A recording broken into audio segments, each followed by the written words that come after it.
T20 ప్రపంచ cup 2024 super 8లో సంచలనం నమోదైంది. టైటిల్ ఫేవరెట్లో ఒకటిగా ఉన్న ఆస్ట్రేలియాను ఆఫ్ఘనిస్తాన్ జట్టు ఓడించింది.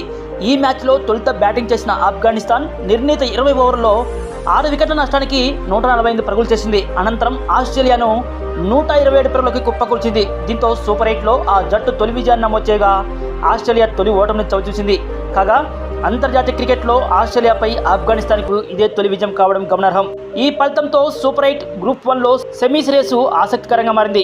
ఆఫ్ఘాన్ నిర్దేశించిన 149 పరుగుల లక్ష్యంతో బరిలోకి దిగిన ఆస్ట్రేలియాకు ఆదిలోనే ఎదురుదెబ్బ తగిలింది. భీకర ఫామ్లో ఉన్న ట్రావిస్ హెడ్ను నవీన్ ఉలాక్ తొలి ఓవర్లోనే వెనక్కి పంపి సాకిచ్చాడు. ఆ తర్వాత కెప్టెన్ మిచెల్ మార్ష్ను అవుట్ చేశాడు. డేవిడ్ వార్నర్ కూడా ఎక్కువసేపు క్రీజులో నిలవలేదు. దీంతో ఆస్ట్రేలియా 32 పరుగులకే కీలక 3 వికెట్లు కోల్పోయి కష్టాల్లో పడింది.